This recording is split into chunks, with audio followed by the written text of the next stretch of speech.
किया था हमने, operators are special symbols with a special meaning. Similar way पे मैंने एक और टर्म आप लोगों को बताया था ऑपरेटर्स की तरह ही, कीवर्ड्स। याद है आप लोगों को? याद है सभी को? मैंने एक और ये बताया था कि कीवर्ड्स भी होते हैं ऑपरेटर्स की तरह ही, एक स्ट्रिंग या एक नेम, जो special kind of words which are reserved for the compiler और सी। मैंने बताया था। Yes sir. Yes sir. Good.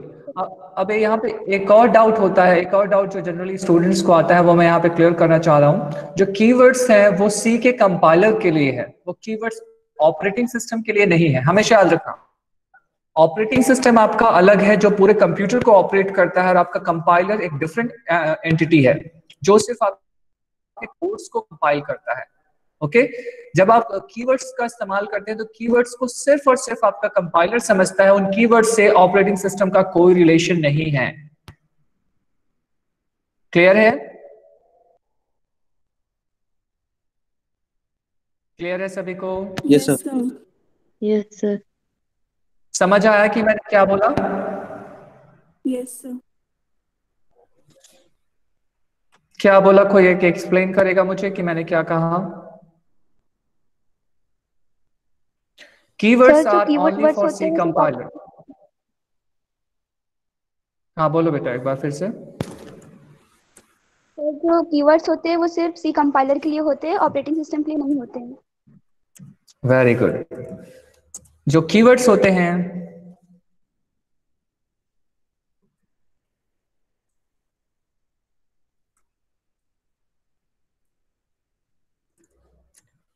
only for C compiler, okay, not for OS।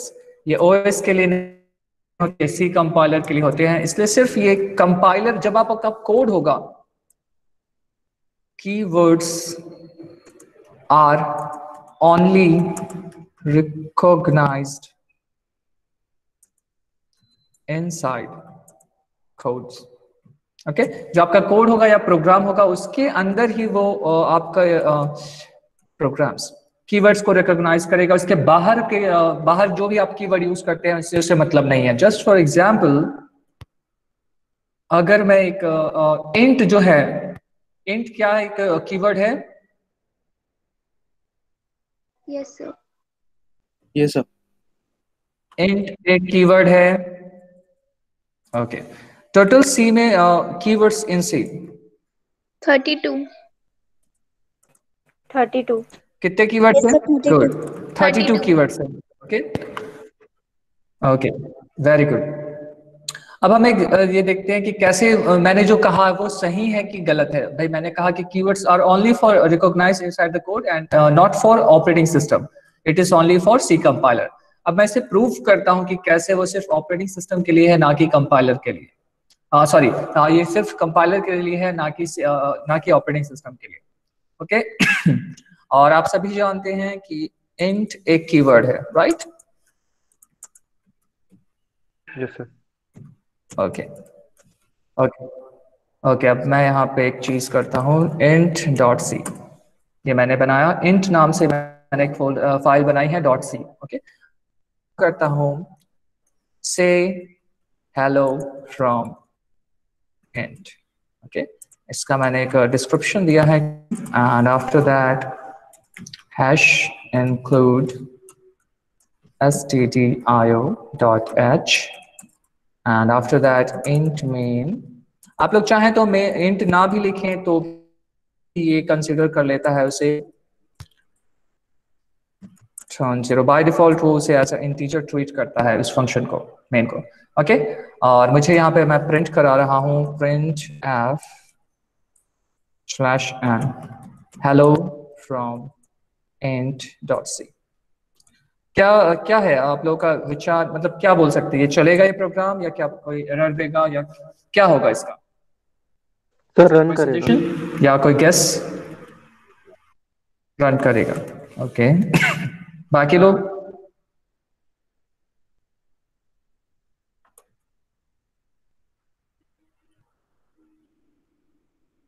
Next line में ले जाके रन करेगा। ओके चलिए इसे ओके, मैंने इसे कंपाइल किया g++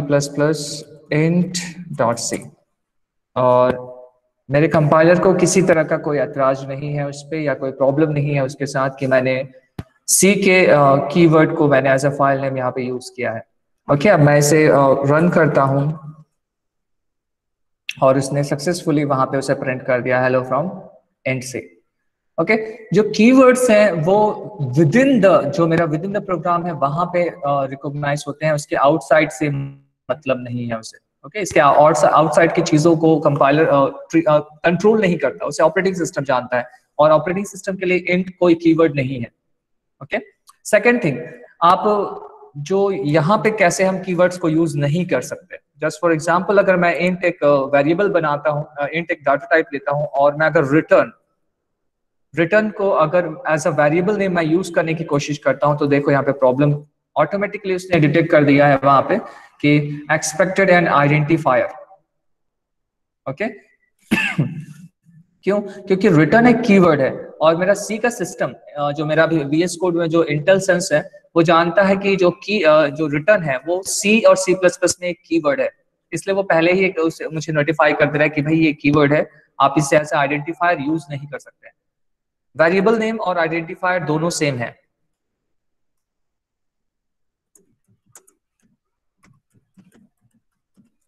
Identifier means something that identifies something, or a name or string that is used to identify something uniquely. Okay, ये कोई नाम हो सकता है या कोई स्ट्रिंग हो सकता है या सिंपल एक सिंगल कैरेक्टर हो सकता है जो किसी एक वैल्यू को रिप्रेजेंट करने के लिए हम यूज करते हैं। ओके, जस्ट फॉर एग्जाम्पल, हम एक लड़के को यूनिकली आइडेंटिफाई करने के लिए एक नेम का इस्तेमाल करते हैं, जैसे राम एक यूनिकली एक पर्सन को आइडेंटिफाई करता है, पर अगर हमारे पास राम नाम का दो कोई पर्सन हो तो हम वहां पे एक और आइडेंटिफायर इसको असाइन करते हैं, लाइक रोल नंबर और आईडी नंबर, जिससे हम उसे यूनिकली आइडेंटिफाई कर सकते हैं। सिमिलर वे पे जो रिटर्न है जो है वो हमारा कीवर्ड है, इसलिए हम उसे इस्तेमाल नहीं कर सकते और उसकी जगह पे हम ए को इस्तेमाल कर सकते हैं। ओके, क्लियर है यहाँ पे कॉन्सेप्ट कीवर्ड का कि keywords are only for C compiler, not for operating system. Clear है सभी को? क्लियर है? Yes sir. Yes, sir. Okay, good. 7 types of operators हमने देखा था पिछली क्लास पे, arithmetic operator, increment and decrement, relational operator, logical operator, bitwise operators, assignment operator and miscellaneous operator. आज और इसके बाद हम लोगों ने काफी सारा उसका डिफरेंट काइंड्स ऑफ वेरिएशंस देखा था इंक्रीमेंट और डिक्रीमेंट का, और रिलेशनल ऑपरेटर्स देखा था हम लोगों ने, एंड देन हम बात करते हैं लॉजिकल ऑपरेटर्स की, और इसके साथ हम लोगों ने आई थिंक असाइनमेंट ऑपरेटर भी देखा था पिछली क्लास पे हम लोगों ने असाइनमेंट ऑपरेटर। ओके, नहीं देखा था। आज हम असाइनमेंट ऑपरेटर भी देखेंगे एंड आफ्टर दैट हम साइज ऑफ ऑपरेटर भी देखेंगे। ये दो ऑपरेटर्स को भी हम यूज करेंगे कि कैसे आप उनका यूज कर सकते हैं अपने प्रोग्राम पे, वो भी हम देखेंगे। वापस आते हैं अपने कोड पे। अब हम देखते हैं, सबसे पहले हम देखते हैं असाइनमेंट ऑपरेटर क्या होते हैं।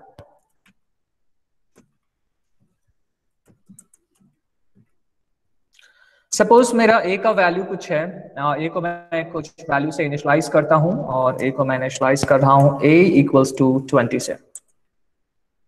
ओके, अब उसके बाद मुझे प्रिंट करना है उसे कि a+5 मुझे प्रिंट करते जाना है उसमें। मैं उसे लिखूंगा a इक्वल्स टू a+5, ऐसा मैं लिखूंगा, राइट? ऐसा ही लिखूंगा। Yes sir. इसका मीनिंग क्या है? और एक और टाइप से लिख सकते हैं। हाँ, अभी हम उस पर ही बात करेंगे बेटा। Use the value of a and add 5 to it. यही मीनिंग है इसका कि भाई आपको यूज करना है a की वैल्यू को और उस पर 5 ऐड करना है, एंड आफ्टर दैट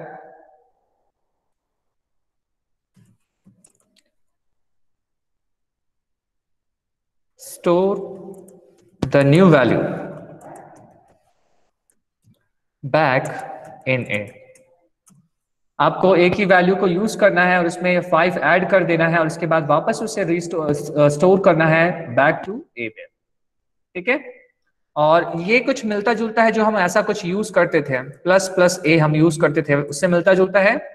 पर वहां पे क्योंकि वो सिर्फ एक सिंगल वैल्यू एक सिर्फ 1 को बस ऐड करती थी, 1 को बस ऐड करता था, उसकी जगह पे हमने उसका रिप्लेसमेंट निकाला कि अगर हमें 5 से इंक्रीमेंट करना है तो आपको बार बार ये लिखना पड़ेगा। इसी का जो शॉर्ट फॉर्म है वो असाइनमेंट ऑपरेटर बनाता है, वो लिखता है a प्लस इक्वल्स टू 5, उसका ही शॉर्ट फॉर्म है जो ये मैंने लिखा है लाइन ऑफ स्टेटमेंट, उसी का एक शॉर्ट फॉर्म है ये। इसका मतलब भी सेम है, use the value of a and add 5 to it and assign it back to a। Okay चलो इसका हम रन करके देखते हैं कि क्या हम सही ये कर रहे हैं या नहीं कर रहे हैं। मैं सिंपल इस लाइन ऑफ स्टेटमेंट को यहाँ कॉपी कर देता हूं। सबसे पहले हम चेक करते हैं कि ए की वैल्यू क्या थी, और उसके लिए मैं लिखता हूं the value of A equals to percentage D and A. Okay ये मेरा इनिशियल वैल्यू दे देगा, और उसके बाद मैं चेक करूंगा जब मैं सिंपल परफॉर्म करता हूं कि मैंने a प्लस ए 5 किया है, उसके बाद जब मैं शॉर्टकट लेता हूं असाइनमेंट ऑपरेटर के थ्रू, उसके बाद मैं चेक करूंगा। Clear and compile and run. Okay सबसे पहले इनिशियल वैल्यू उसने प्रिंट की है 20, देन आफ्टर दैट उसने प्रिंट किया है 25 एंड आफ्टर दैट उसने प्रिंट किया है 30। क्लियर है सभी को? सबसे पहले जो इनिशियल वैल्यू उसने प्रिंट की है वो यहाँ पे प्रिंट किया है उसने कि भाई अब यहाँ पे वैल्यू मेरी 20 है, and after that a plus 5 उसने किया है और वापस जो वैल्यू थी उसको उसने वापस a पे स्टोर करा दिया। एंड आफ्टर दैट मैंने जो शॉर्टकट लिया जो असाइनमेंट ऑपरेटर है मैंने उसे यूज किया कि a प्लस इक्वल्स टू 5, उसके बाद फिर से मैंने प्रिंट किया तो उसने फिर 5 ऐड किया है उस पर 25 पे 5 30। क्लियर है सभी को? Yes sir. Yes sir. Yes sir. ये एक शॉर्टकट की तरह यूज कर सकते हैं आप लोग जब आपको पूरा एक्सप्रेशन नहीं लिखना है तो उस केस पे। और यहाँ पे आप सिर्फ एडिशन के लिए नहीं, यहाँ सब्सट्रैक्शन मल्टीप्लिकेशन सभी के लिए आप इसे यूज कर सकते हैं। ओके अगर आपको मल्टीप्लिकेशन करना है 5 से तो आप यहाँ पे सिंपल मल्टीप्लिकेशन का ऑपरेटर लगा सकते हैं, अगर आपको डिवीजन करना है तो आप डिवीजन का भी लगा सकते हैं। उसका मतलब होगा कि डिवाइड a बाई 5, उसे हम ऐसा कुछ लिख सकते हैं a equals to a divided by 5. Okay, that means use the value of a divided by 5 and restore back or store the value, new value or the answer of that particular operation back to the a. Okay, इसे short करके आप लिख सकते हैं a slash और divide equals to 5. Okay एक तरह से एक शॉर्टकट की तरह काम करता है असाइनमेंट ऑपरेटर। ओके जैसे आप सिंपल एक स्टेप आपका स्मॉल कर देता है वो। ओके मैं इसे एक और वे पे मैं आप लोगों को दिखाता हूं कि मैं इससे जब डीबग करने की कोशिश करता हूं तब वो क्या करता है।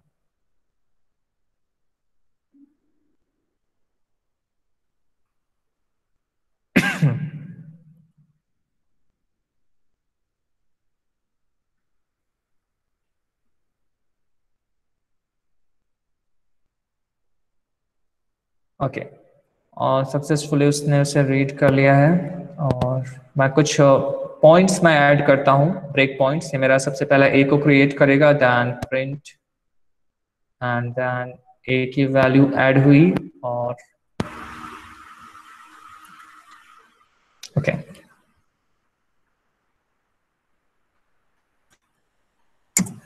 मैंने इसे कंपाइल किया और अब मैं इसे रन करता हूं।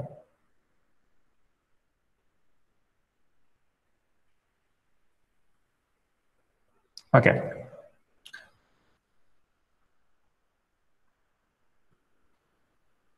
अभी जस्ट जो मेरा इनिशियल है ए की वैल्यू अभी 0 है क्योंकि जो मेरा अभी जो सिस्टम है वो 10th लाइन पर अभी स्टॉप्ड है।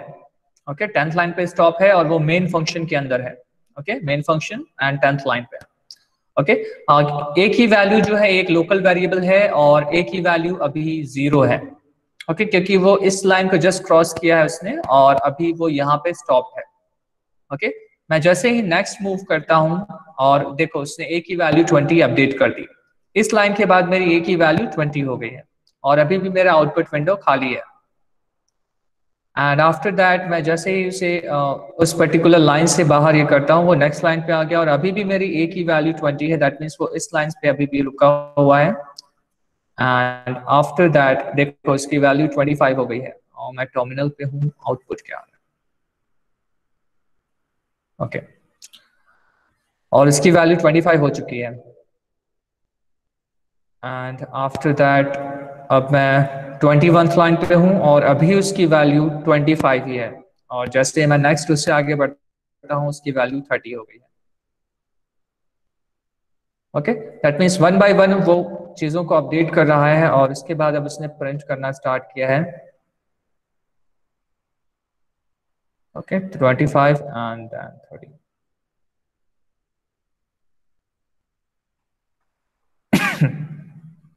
ओके एक और क्वेश्चन आया था, एक और क्वेश्चन आपके माइंड पे आता होगा कि जब आप इस प्रोग्राम को रन करते हैं तो जो ये रिटर्न है, रिटर्न किसको जाता है ना, कोई किस फंक्शन को या किस चीज को ये रिटर्न करता है। किसी के दिमाग में आया था ऐसा क्वेश्चन या नहीं आया कि हम क्यों रिटर्न लिखते हैं?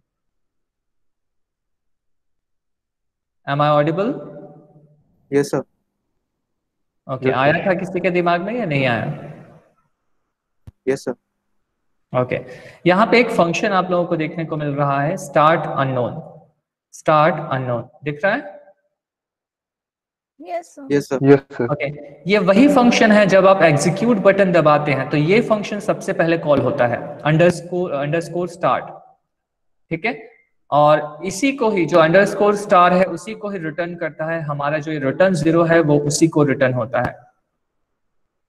ओके हमेशा याद रखेंगे कि जनरली ये चीज हमें दिखाई नहीं पड़ती क्योंकि ये बिहाइंड द स्क्रीन एग्जीक्यूट होता है, पर क्योंकि ये कॉल स्टैक है जो जहां पे कॉल हुआ है उस चीज को ये रिकॉर्ड करता है, तो वो दिखा रहा है यहाँ पे कि भाई इस फंक्शन ने तुम्हें कॉल किया था और इसे हमने रिटर्न 0 किया है। ओके क्लियर है सभी को? मैं इसे फिर से एक बार रन करता हूँ एंड सर एक बार फिर से एक्सप्लेन करिए ना। बिल्कुल ये रनिंग पे आया, स्टार्ट मेरा हुआ है एंड वेरिएबल ब्रेक पॉइंट्स।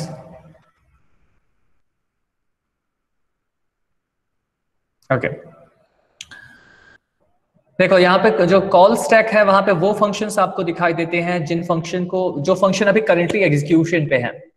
ठीक है अभी मेरा मेन फंक्शन एग्जीक्यूशन पे है।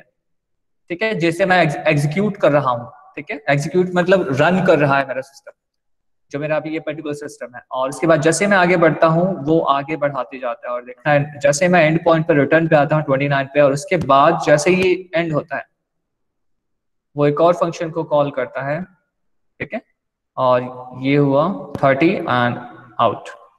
देखा यहाँ पे एक और फंक्शन आया है, इससे मिनिमाइज।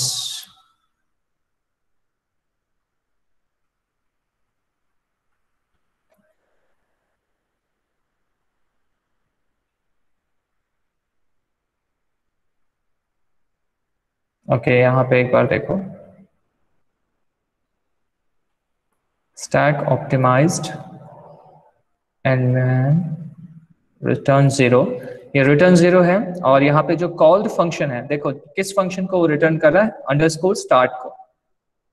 ठीक है अंडरस्कोर स्टार्ट एक फंक्शन है जिसने इस पर्टिकुलर प्रोग्राम को कॉल किया था और उसे रिटर्न 0 किया गया है। ओके कुछ चीजें हैं जो यहाँ पे वो रन नहीं कर पा रहा है इसलिए वो अनेबल टू ओपन दिखा रहा है, पर बाकी चीजों को वो कर रहा है। ठीक है क्लियर है? Yes sir. ओके वापस आते हैं अपन अपने प्रोग्राम पे। क्लियर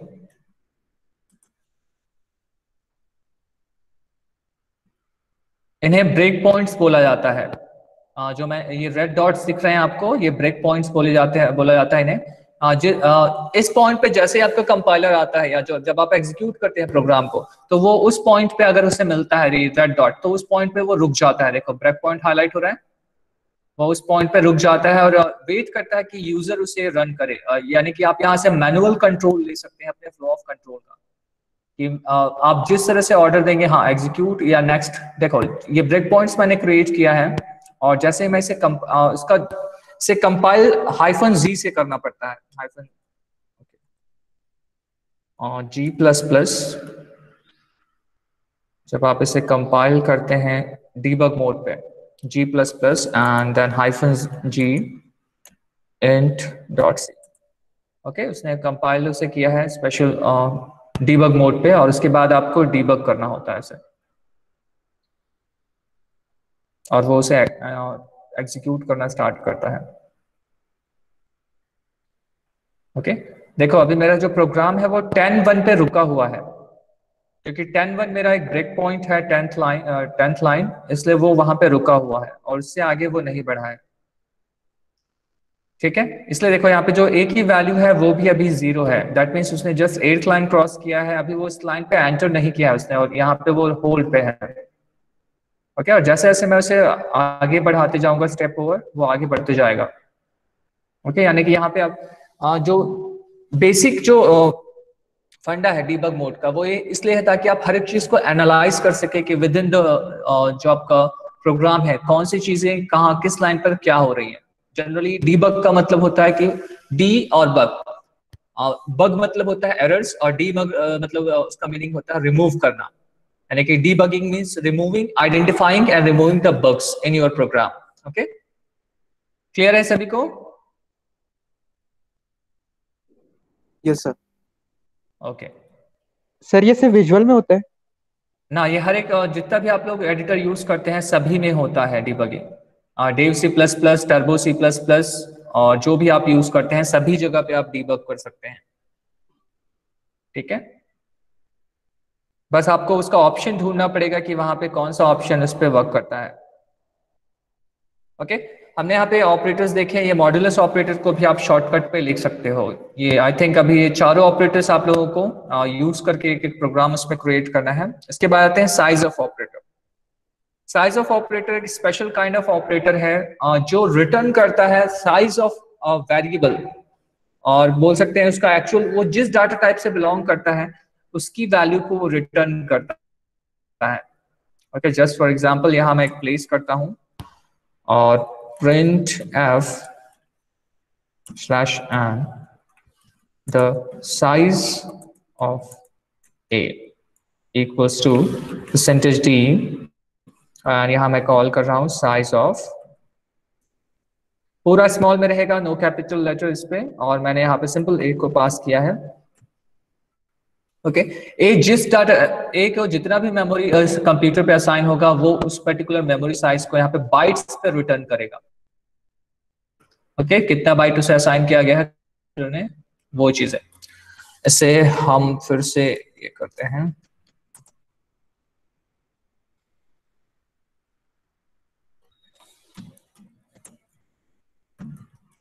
int.c मैंने कंपाइल किया। Okay, %d accept an argument and long double।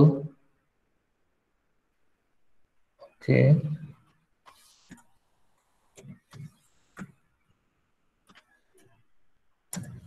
Okay, जो ये वैल्यू रिटर्न कर रहा है वो लॉन्ग डबल में कर रहा है, इसलिए आपको वहां पे मुझे उसने एरर दिखाया, the format %d expects argument of type int but the argument 2 has type long unsigned int।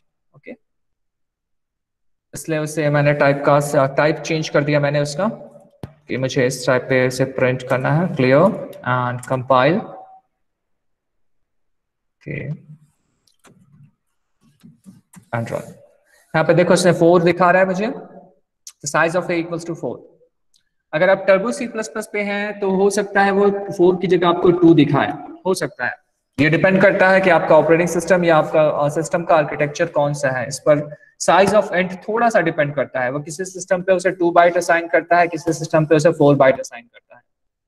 ठीक है, क्लियर है सभी को ये कि कैसे हम साइज ऑफ ऑपरेटर यूज कर सकते हैं? Yes sir. ओके, हाँ, अब वापस आते हैं हम अपने जो हमने कहा था कि हम एंड ऑपरेटर या और ऑपरेटर को यूज करेंगे। एक और ऑपरेटर का यूज करके हम इफ एल्स के साथ कंबाइन करते हैं इसे। 35 ओके। हमारे पास 10 मोर मिनट्स है।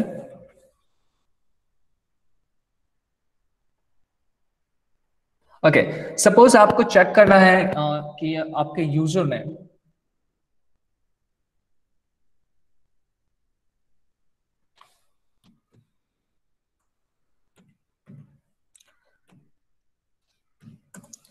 सपोज मुझे चेक करना है कि मेरा यूजर जो है उसने एक वॉवल, एक कैरेक्टर उसने एंटर किया है, क्या उसने कोई वॉवल एंटर किया है या नहीं एंटर किया है। Okay,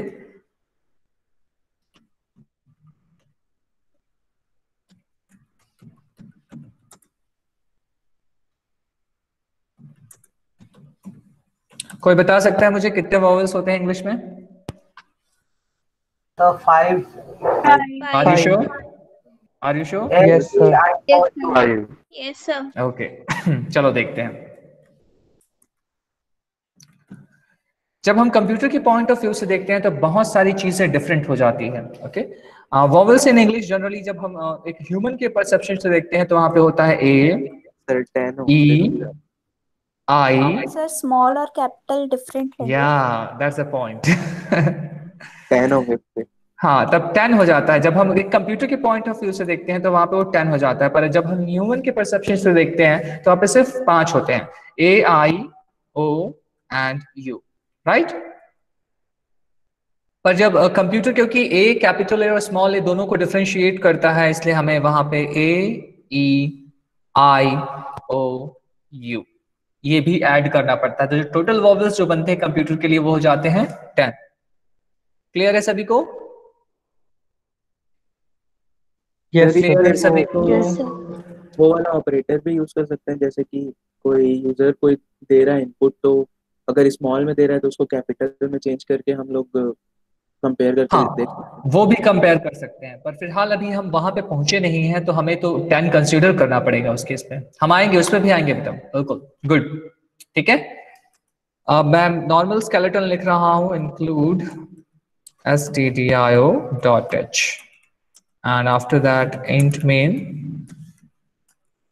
and return 0।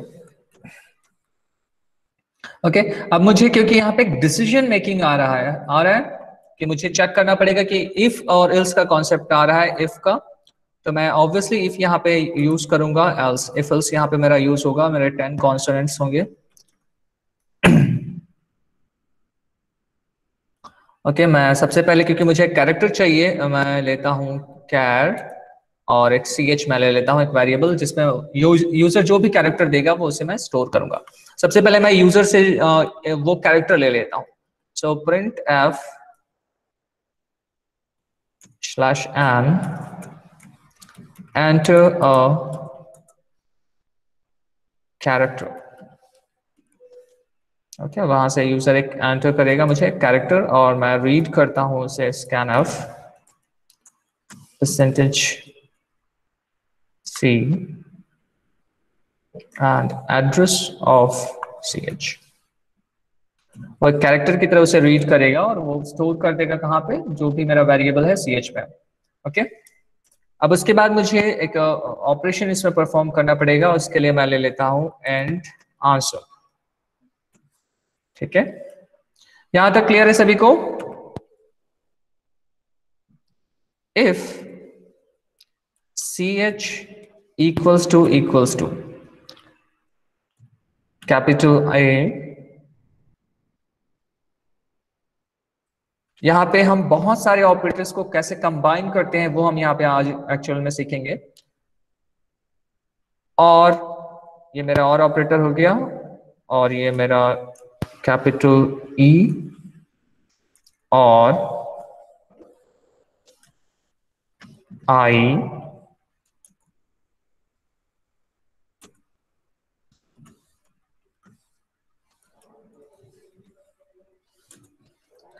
यहां तक कॉन्सेप्ट सभी को क्लियर है? मैंने जस्ट कंबाइन किया है सभी एक्सप्रेशंस को। ये जो मेरा है रिलेशनल ऑपरेटर है, ये कंपेयर करेगा कि ch में जो भी वैल्यू है या जो भी कैरेक्टर है यहाँ पे, और वो क्या a से इक्विवेलेंट है। यहाँ पे याद रखना मैंने सिंगल कोट्स पे a लिखा है, वो एज अ a ट्रीट होगा, एज अ कैरेक्टर ट्रीट होगा। क्लियर है सभी को? यहाँ पे सिर्फ अभी मैं कैपिटल लेटर्स के लिए डिटेक्ट कर रहा हूं, और यहाँ पे प्रिंट कर सकता है प्रिंट एफ।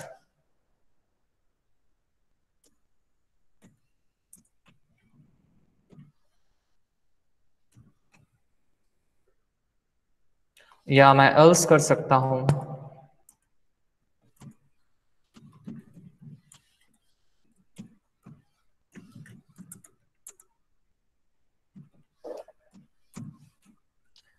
क्लियर है सभी को?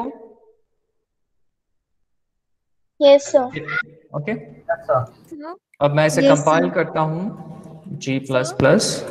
हाँ, sir, the symbol you have written after A, what is it? just a minute बेटा। Okay, which one after A? That one? Yes, sir. It is logical or। Okay, sir. यहाँ पे देखो logical और ये है, ये दो पाइप्स हैं। जो आपका स्लैश है, शिफ्ट के साथ जब आप स्लैश वाला ये दबाएंगे तो वहां पे वो प्रिंट करता है। Okay, okay. Yes, sir. Just above your enter की, कीबोर्ड पे आपके एंटर के ऊपर रहता है ये। Got it, sir. ओके, वहां पे डबल लाइन है, और इसे यूनिक्स में पाइप ऑपरेटर बोला जाता है। ये यूज होता है कि दो एक्सप्रेशंस को कंबाइन करने के लिए। ओके, यहाँ पे मैं इस एक्सप्रेशन को इस एक्सप्रेशन के साथ कंबाइन कर रहा हूँ, ठीक है, और इसे और ऑपरेटर बोला जाता है। इफ इट इज ट्रू और इट इज ट्रू और इट इज ट्रू और इट इज ट्रू, अगर इनमें से कोई भी एक एक्सप्रेशन ट्रू होगा तो ये पूरा एक्सप्रेशन ट्रू बन जाएगा। Okay, it's a kind of addition. Okay, और इसे मैं यहाँ एक्सप्लेन करता हूँ। ये मेरा first line and second line, दो लाइंस अब हम यूज करते हैं विथआउट स्पेस। वहां पे दोनों के बीच में कोई स्पेस नहीं है, हमेशा याद रखेंगे, ठीक है। इट्स अ और ऑपरेटर। ओके, और इसका ये होता है, अगर मेरा फर्स्ट एक्सप्रेशन अगर मेरा ट्रू होता है, ओके, फर्स्ट एक्सप्रेशन अगर, और इसे हम समझ सकते हैं एक तरह से प्लस की तरह। ओके, जैसा एंड ऑपरेटर को हम एक मल्टीप्लिकेशन की तरह समझ सकते हैं, और ऑपरेटर को हम एक प्लस की तरह समझ सकते हैं। इसमें होता है फर्स्ट वाला अगर आपका ट्रू है, ट्रू को रिप्रेजेंट करते हैं हम 1 से, और अगर सेकंड वाला भी ट्रू है तो ये आपका एक्सप्रेशन ट्रू होगा, यानी कि 1 होगा। फर्स्ट वाला एक्सप्रेशन अगर आपका 1 है, सेकंड वाला एक्सप्रेशन अगर आपका फॉल्स है तो भी ये 1 होगा, क्योंकि 1 प्लस 0 इज 1। फर्स्ट वाला एक्सप्रेशन आपका फॉल्स है एंड सेकंड वाला एक्सप्रेशन अगर आपका ट्रू है तो भी ये एक्सप्रेशन ट्रू होगा, ठीक है। इसका मतलब है और या जो हम हिंदी में या कहते हैं, ये हुआ या ये हुआ, इनमें से अगर कोई भी अगर एक ट्रू होता है तो पूरा एक्सप्रेशन ट्रू हो जाता है। और ये फॉल्स तभी होता है जब दोनों के दोनों सिचुएशन आपके फॉल्स हो। ओके, क्लियर है? Yes, sir. गुड। यहाँ पे मैं सिंपल पूरा एक्सप्रेशन में चेक कर रहा हूं। अब मैं इसे रन करता हूं। Clear and a.oet। Okay, character में एंटर करता हूं। कैरेक्टर मैंने कैपिटल A दिया और इसने प्रिंट किया इट्स अ वोवेल। फिर से मैं उसे रन करता हूं और मैंने कैपिटल R उसे दिया और इसने प्रिंट किया नॉट अ वोवेल, ठीक है। और फिलहाल ये अभी जो स्मॉल कैरेक्टर्स है उन्हें आइडेंटिफाई नहीं करेगा। देखो मैंने उसे स्मॉल a दिया और उसने प्रिंट किया नॉट अ वोवेल, ठीक है। अब इसे हम स्मॉल के लिए भी आप लोग मॉडिफाई कर सकते हैं। स्मॉल के लिए यहाँ पे और ऐड कर सकते हैं और ऑपरेटर। सर या और वहां सर कैरेक्टर को अपन टू अपर में चेंज कर लेंगे, वो ज्यादा आसान रहेगा। हाँ, वो भी कर सकते हैं, ठीक है। और एक चीज आप लोग यहाँ पे परफॉर्म कर सकते हैं, जो उसकी ख्वाहिश है वो भी हम पूरा करते हैं।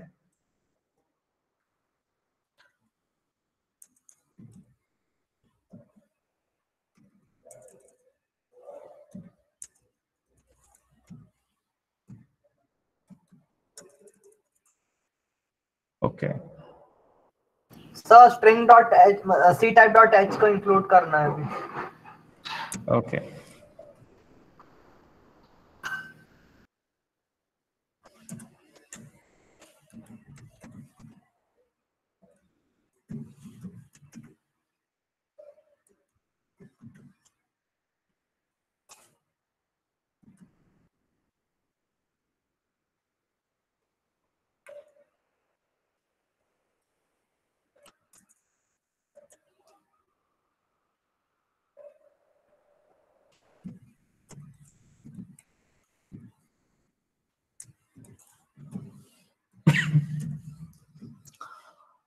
यहाँ पे मैं कर क्या रहा हूँ, कोई बताएगा? सर जो भी यूजर देगा इनपुट वो अपने आप टू अपर में हो जाएगा, और अगर हाँ वो पहले से ही कैपिटल रहेगा तो वो कैपिटल में ही रहेगा। हाँ, और यहाँ पे एक और चीज है, मैं जो शॉर्टकट अभी हमने अपनाया था कि आप उसे अपर में कन्वर्ट करिए, उसे वापस स्टोर करना है आपको उसी कैरेक्टर पे और उसी वेरिएबल पे, ओके, ताकि हमारे ये चीजें चेंज ना हो। क्लियर है? Yes sir. ओके सर इसमें ये AEIOU की SKY वैल्यू तो ये नहीं कैलकुलेट करेगा ना कंपेयर करने के लिए? देखो यहाँ पे क्योंकि मेरा जो कैरेक्टर है जो मैं CH ले रहा हूँ वो भी एक कैरेक्टर है, और मैंने जो उसे दिया है कंपेयर करने के लिए वो भी एक कैरेक्टर है, तो वो दोनों को कैरेक्टर्स को मैच करेगा। अब वो बीनीथ द वो मैचिंग वो हो सकता है कि वो उसका ASCII वैल्यू ले रहा हो या कुछ भी कर रहा हो, ओके वो पॉसिबल हो सकता है। देखो जैसे टू अपर है, अगर हम टू अपर के डेफिनेशन पर जाएंगे, ओके, टू अपर का डेफिनेशन हम अगर देखते हैं तो हो सकता है यहाँ पे वो भी वही चीज कर रहा हो कि उसने उसकी ASCII extern to upper throw, okay, returns the upper case version of C, ठीक है। और इसका डेफिनेशन कहाँ पे है हमारे लिए, एक्सटर्न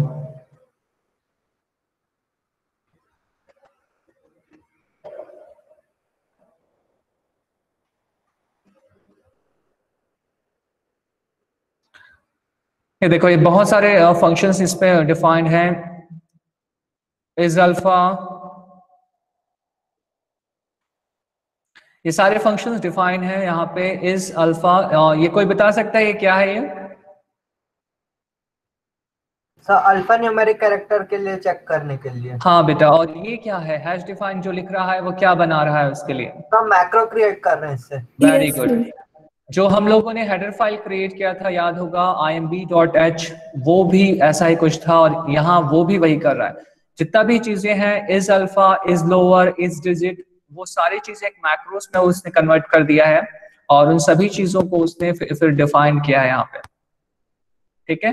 थोड़ा सा एक कॉम्प्लेक्स है क्योंकि ये बहुत बोला जा सकता है इन डेप्थ है, या इसके लिए थोड़ा सा ऐसे समझने के लिए डेप्थ चाहिए और यूजर चाहिए, पर हाँ जो चीजें हैं अब आप थोड़ा सा उसे रीड आउट करना स्टार्ट कर सकते हैं कि हाँ इसने क्या चीजें यहाँ पे यूज की है।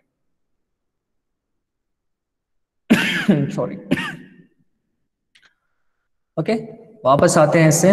ये ctype.h हेडर फाइल है जहां पे मैं हूं अभी, इसे ctype.h हेडर फाइल है, इसे 1991 to 18 तक का इसे अपडेट लाइब्रेरी है इसका, ओके। ये टू अपर वहां पे उसे अपर कर रहा है, अपर केस पे यहाँ पे केस पे रिटर्न कर रहा है, वापस स्टोर कर रहा है मेरे CH पे, और वहां से फिर वो मैच कर ले रहा है इस पूरे एक्सप्रेशन को। क्योंकि इफ पे काफी बड़ा हो जाता है, इसे एक और आप लोग इसका ऑप्शन ढूंढ सकते हैं जिसे बोला जाता है आंसर इक्वल्स टू, और ये पूरा एक्सप्रेशन मैं वहां पे पेस्ट कर दूं। इससे होगा क्या कि ये पूरा जो एक्सप्रेशन का जो भी वैल्यू यहाँ से एक्सप्रेशन का निकल के आएगा, ट्रू या फॉल्स, वो मेरे आंसर पे आ जाएगा, और उस आंसर को मैं सिंपली यहाँ पे लिख सकता हूँ। ओके, आप लोगों को जो वे बेटर लगे वो आप अपना सकते हैं, इसमें ऐसा कोई रिस्ट्रिक्शन नहीं है कि आपको यही अपनाना है या वो ये करना है, इनमें से आप जो जिससे भी आपको बेटर लगे, ठीक है। इससे क्या हो जाता है, जो आपका इफ का जो ये पैरामीटर है वो थोड़ा सा शॉर्ट हो जाता है, और इसे आप क्लियरली फिर मेंशन कर सकते हैं, ओके। अगर a ट्रू हुआ तो a की वैल्यू अगर 1 हुई तो ऑब्वियसली ये ट्रू पे जाएगा, और अगर a की वैल्यू 0 होती है तो ये फॉल्स हो जाएगा, ठीक है। क्लियर है ये?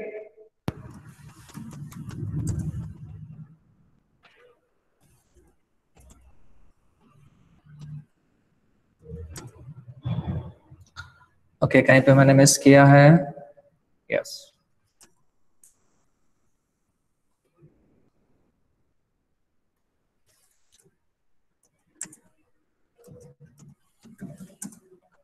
और ये मैं यहाँ पे उसे स्मॉल कैरेक्टर देता हूँ, और इसने स्मॉल को भी रीड किया, ओके। इसमें एक और चीज आप लोग यहाँ पे चेक कर सकते हैं, प्रिंट सॉरी,